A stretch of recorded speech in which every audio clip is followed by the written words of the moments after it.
Allez, sans concentration.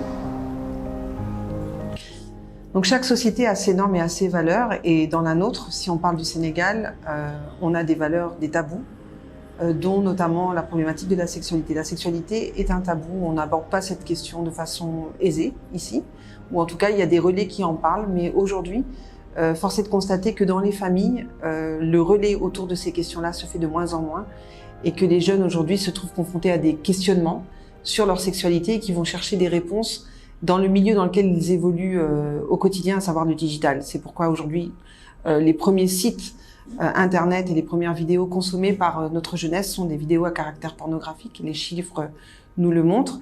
Et surtout, par le biais de ces vidéos pornographiques, d'autres phénomènes apparaissent dans la sexualité de nos jeunes qui ne se voient plus dans le réel pour avoir une sexualité, mais pratiquent une sexualité dans le virtuel, dans le digital. Il s'agit de quoi? Il s'agit de vidéos qu'on s'envoie. Je suis ton petit ami, tu es ma petite amie. Envoie-moi ta photo de toi nu, envoie-moi toi une photo de toi nu. Donc on s'envoie des photos et on s'envoie des vidéos, souvent parfois même à caractère pornographique, en pensant en fait que ces vidéos resteront simplement dans un échange à deux, virtuel.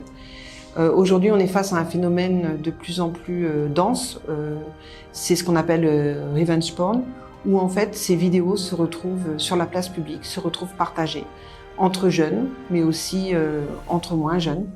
Et on en arrive en fait à une maltraitance de l'individualité et surtout à des troubles, puisqu'il est toujours très compliqué, imaginons, de retrouver sa vidéo comme ça diffusée dans des groupes WhatsApp, dans des écoles, dans des groupes WhatsApp d'amis. Donc l'urgence en fait, c'est de conscientiser en fait cette jeunesse à ces pratiques et au danger de ces pratiques, de retrouver en fait son corps mis à nu dans la sphère publique, auprès de ses parents. Les parents peuvent aussi recevoir nos vidéos. Et d'interpeller aussi cette jeunesse sur le respect de l'autre. Je pense qu'aujourd'hui, il est important de tous réagir par rapport à ça et de se dire qu'en effet, dans une relation, qu'elle soit réelle ou virtuelle, on doit se considérer l'un et l'autre et veiller en fait à ne pas blesser l'autre. Aujourd'hui, on est dans une culture assez narcissique où même quand on envoie des vidéos de soi ou des vidéos ou des photos de soi nues, c'est pour être aimé.